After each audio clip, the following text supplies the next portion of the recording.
Good evening. Welcome back to my late night spook show here on the Horror Metal channel. I'm Lord Hellhound, and as promised in my last video, I was going to take a look at my Hammer horror collection, all my movies, VHS tapes, DVDs, and Blu-rays from Hammer. But a movie that I somehow didn't already own on Blu-ray hasn't got here yet in the mail. It's supposed to come tomorrow, so I'm going to save that for tomorrow. But I figured I'd go ahead and do another video today. And seeing as I haven't done a music-related video on here in a while, I figured I could revisit some of my old movie reviews. The first 3 album reviews I did were Wretched Spawn by Cannibal Corpse, South of Heaven by Slayer, and Killers by Iron Maiden. So I set all those to private because they were my early videos, which kind of sucked, and I need to redo them. So re-reviews of those 3 albums coming soon.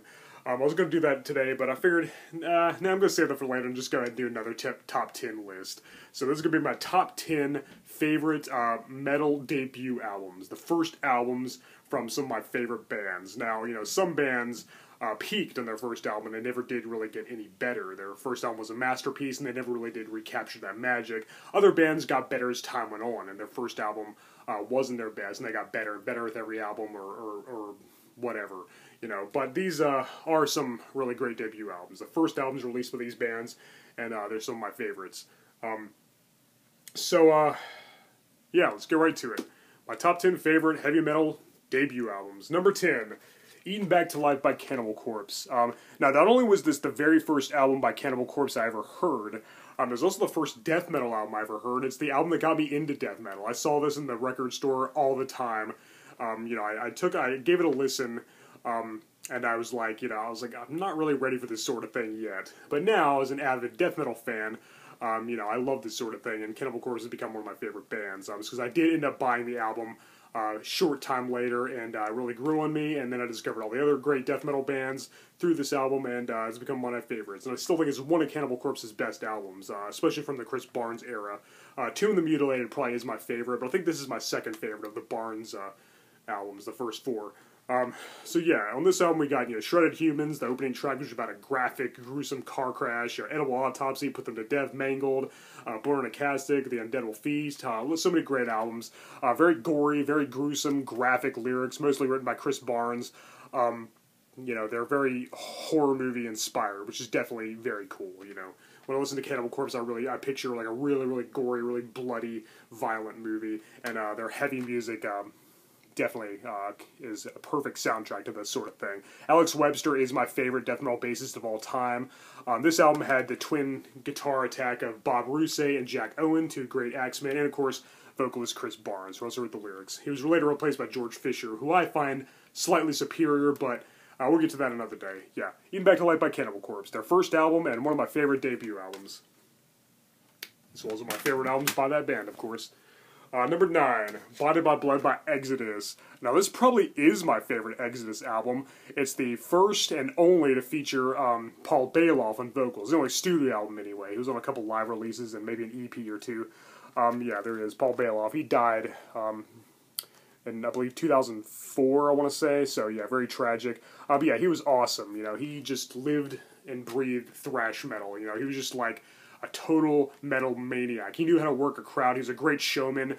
You know, and his voice was just so, like, aggressive and violent. It fit their sound perfectly. Gary Olt's one of my favorite guitar players as well. He's the sole remaining constant member who's been on every studio album. And the lineup on this album is great as well. The whole lineup is great. Some great songs. The title track.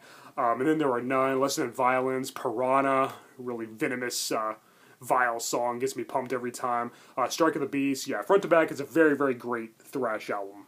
Just very heavy and just kicks all kinds of ass. Yeah, one of my favorite thrash metal albums, and probably my favorite by Exitus. Yeah, Blinded by Blood. Number 8, Scream Bloody Gore by Death. My favorite Death album is probably Leprosy. This might possibly be my second favorite. It's very raw and very gritty. You know, it kind of borders on thrash metal a little bit. It's not quite as heavy as some of the later albums. But yeah, I think it's some of Chuck Schuldner's best work. His riffs and solos and his awesome demonic growls are just pristine here. He recorded most of the instruments on that. He did the vocals, the guitar, and the bass. And he was also joined by Chris Fair on drums, who would later go on to form Autopsy, playing drums and doing vocals for that band. So, yeah, I think it was a winning combination. Yeah, Screamblade Bark by Death, just a death metal masterpiece. Great songs like Zombie Ritual and Regurgitated Guts and Baptized in Blood, Evil Dead. Great album. Freaking slays. One of the finest death metal albums, for sure. That was another early one that I heard, along with Eaten Back to Life. It was one of the first death metal albums I heard, and I was instantly hooked. I became a Death fan instantly. It didn't take quite as long for Death to grow on me like Cannibal Corpse did. But anyway, so yeah, number 7, yet another awesome death metal album. Altars of Madness by Morbid Angel. This is their debut, and it's definitely one of their best. I can't decide between this one and Covenant, which is their 3rd album, but it's a very close one. This might actually be my favorite. Yeah, songs like Immortal Rites and Visions from the Dark Side, Maze of Torment, Chapel of Ghouls. It's all very, very, very excellent. David Vincent on bass and vocals. He had that awesomely raspy, high-pitched hiss on this album, that unique shrill that he had, especially in the Immortal Rites and Chapel of Ghouls. Trey Sigto is my 2nd favorite death metal guitarist, next to Shulk Schuldner, who I mentioned in my last album I talked about. And Pete Sandoval is my favorite death metal drummer. He's just so fast and furious. It's just incredible. They're also joined by Richard Brunel, and he was only on one other album other than this, their next one, Blessed Are the Sick. And it was definitely a great lineup, because, yeah, this album is just evil and blasphemous as hell. It's just, you know, a masterpiece of sacrilegious, tormented compositions that are uniquely arranged and structured. Most of the music is written by Trad Sigto, and like I said, his solos are just nothing short of incredible. If I was a fraction of good as he is in guitar, I'd be happy. Alright, so next we have, what we got, number 6? Yeah, number 6 would be Kill 'Em All by Metallica. I can't decide between this and Ride the Lightning is my favorite Metallica album, but they're definitely the 2 heaviest, and Kill 'Em All is one of the only Metallica albums that I can listen to front to back without skipping a single track. I mean, I've Hit the Lights, Four Horsemen, Jump on the Fire, Whiplash, Phantom Lord, No Remorse, Seek and Destroy. It's just a fantastic thrash metal album front to back. It's very heavy, it's very venomous, very aggressive. And I think James Hetfield's voice was at the best on this album. And of course we had Cliff Burton on bass, who's just nothing short of immaculate. He had some serious chops. And hell, even Kirk Hammett's, his solos are fantastic. And even Lars Ulrich had some skills behind the drum kit on this one. I think some of the drum fills he did on certain songs were, not bad at all. So yeah, great lineup, great songs, great album. And possibly my favorite from Metallica. Easily one of my favorite debut albums. Alright, so next, we're at number 5, down to the top 5. Number 5 is the debut album by Black Sabbath, the self-titled, the eponymous Black Sabbath by Black Sabbath. You knew this had to be on here, because Black Sabbath is my favorite band of all time. Now, I don't think that they really became as great as they... I don't think they lived up to their full potential until a little later. Paranoid, Master Reality, Sabotage, South by Sabbath. From the Ozzy era, this isn't really my favorite album, but it's really, really, really good. It's excellent. We have the title track with The Wizard, Behind the Wall of Sleep, NIB, Wicked World, Warning, and this CD version doesn't have the song Evil Woman, but it is on my vinyl edition over there, so at least I do have this song on some kind of physical media format. But yeah, this is their first album. It was a little more bluesy than later albums. Ozzy's voice, I feel like he didn't find his sound until their next album, their sophomore effort, Paranoid, which came out later the same year, 1970. But Tony Iommi's guitar playing is breathtaking as always, just phenomenal. Geezer has kind of a bass solo, like the intro before NIB, known as Basically, is great. Bill Ward's drumming is great, and yeah, it's not quite as heavy as what would come later, but it's still off to a great start. I do love this album. Again, it's not my favorite from the Ozzy era, but it's very, very, very good, and I highly recommend it. Alright, so number 4 is Holy Diver by Dio. I had to include something by Dio on here, and I guess I could have also went with Ritchie Blackmore's Rainbow, which was the first album by Rainbow. Dio and Ritchie Blackmore is a winning combination by far. It's a close one, but I guess I'll go with this for now. I might change my mind tomorrow, but yeah, Holy Diver. I think this is my favorite album by the band Dio. It's not exactly my favorite album that Ronnie James Dio himself has performed on, but I think this is my favorite album from the band Dio. Ronnie James Dio's voice is just amazingly powerful. He had serious pipes. Hardly anybody can sing like him. He just had such a wide range, and like his voice is very moving and very compelling. This album is a testament to that. Yeah, very great album front to back. I absolutely love it.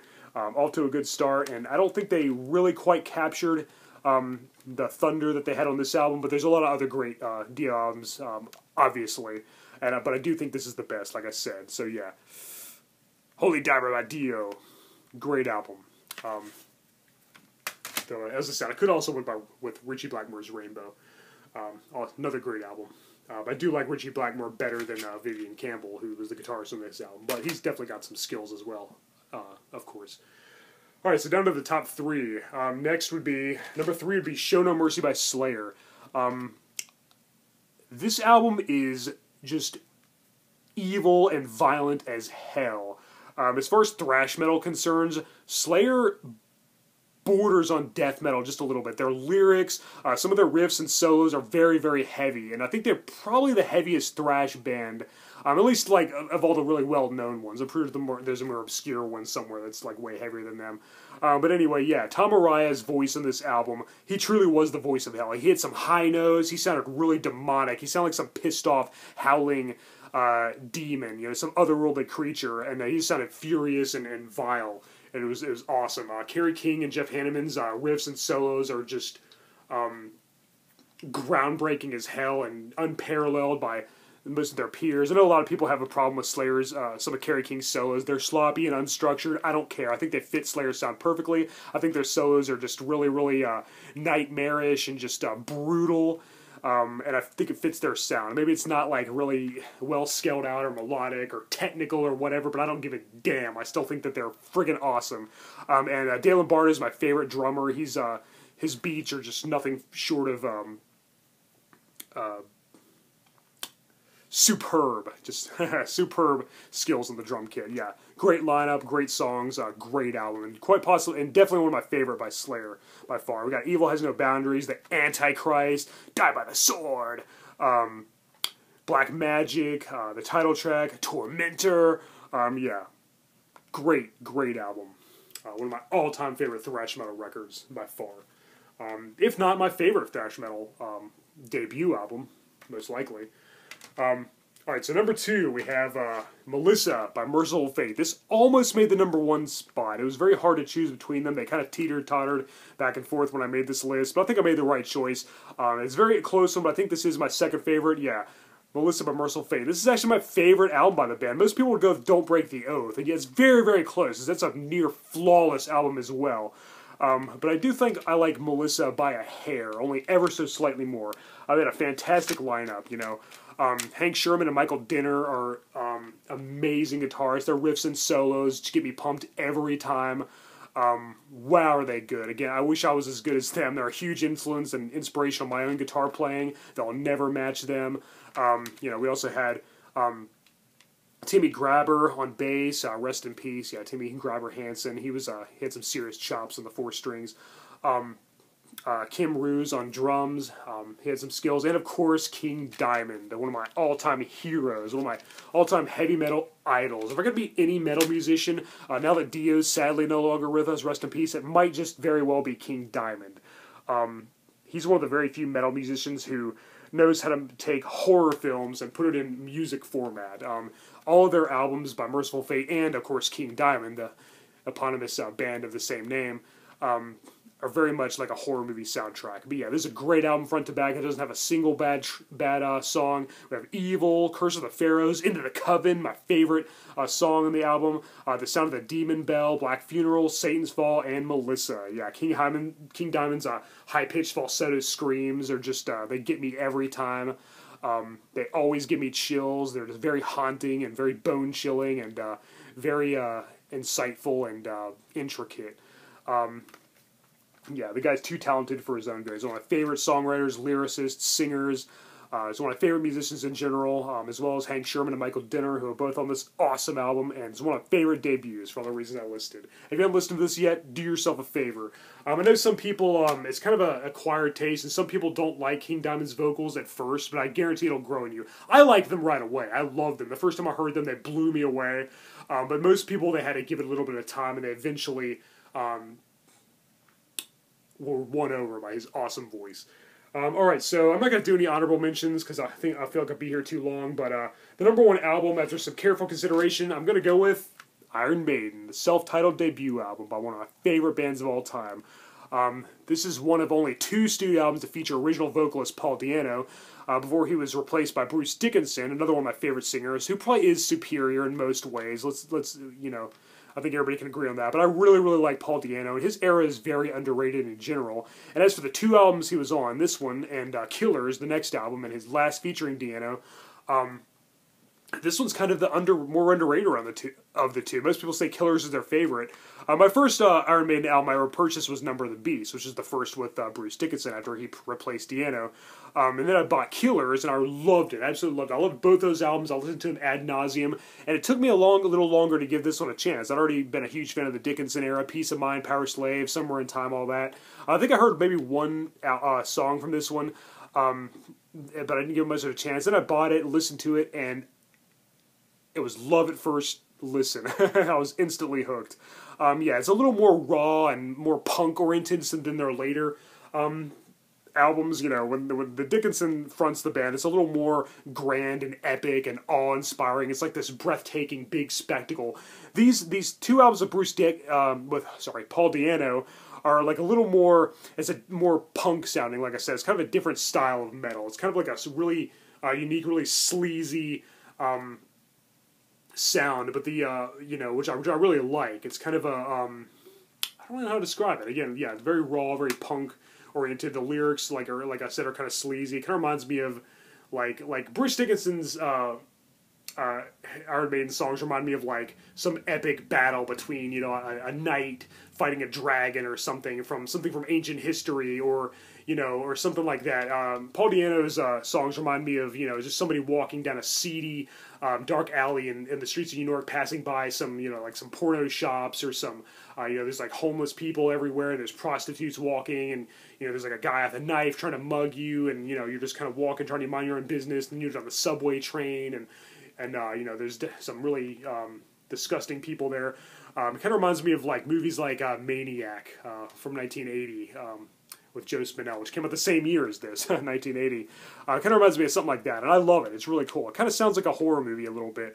Yeah, great songs like Prowler, Sanctuary, which isn't on most releases. It's not on my my vinyl version. Remember Tomorrow, a really slow, emotive, melodic song. Running Free, it gets me pumped. It's definitely a very punk-inspired song that has those type of lyrics I was mentioning earlier, kind of a young, rebellious teenager who doesn't play by anybody else's rules and frequently breaks the law and stuff because he's young and hungry. And you know, Transylvania, which is probably possibly my favorite instrumental track of all time. I love that guitar solo. It just gets me, it gets me every time. Strange World is beautiful. It's slow. It's haunting.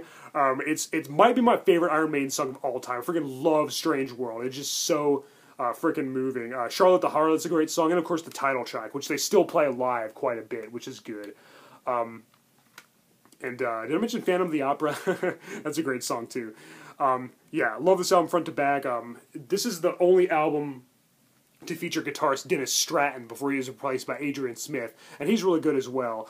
Clive Burr was their drummer on the first 3 albums. He's really good here. He's got some serious chops behind the drum kit. And of course Dave Murray, a phenomenal guitarist. His riffs and solos are just outstanding in every way. And Steve Harris is my favorite bassist of all time, heavy metal or otherwise. And yeah, he's got some serious skills. And he's also the sole founding member. Him and Dave Murray are the only 2 members that have been on every album. Steve Harris formed the band. It's his band. He's the leader. And he's also the main songwriter. So most of these songs were mostly written by him. And yeah, he's incredible. One of my favorite songwriters, bass players, and musicians. Yeah, great album. I wish they could have done a little more with Paul Di'Anno, but getting Dickinson was probably the right thing at the time. Dennis Stratton was great as well, but I do think that replacing him with Adrian Smith was the right choice because he's a little superior in my opinion. But yeah, great lineup, great songs. I kind of despise this remastered cover. It's a little too computerized for my liking. Yeah, let's go with this. Yeah, that's better. Yeah, I love this album. It's their debut, and it's one of my favorites. It's kind of underrated. And if you haven't heard it yet, go listen to it. Go listen to Strange World right now. Like I said, that might be my favorite Iron Maiden song. It's just so slow and beautiful. It's just a melancholic, amazing composition. The arrangements, the structure. I love Steve Harris's bass on that song. It's just like so emotive and so moving. Like I said, so yeah, go listen to Strange World right now. If you haven't heard Strange World by Iron Maiden yet, go listen to it right now. Close this. I'm going to end this video so you can go listen to Strange World. What are you waiting for? Go listen to Strange World. It's awesome. Long live Maiden, long live metal. Those are my top 10 favorite debut albums. Let me know what your choices are in the comments below, and go listen to Strange World. Alright guys, I'm Hellhound. Thanks for watching my horror metal channel. Later.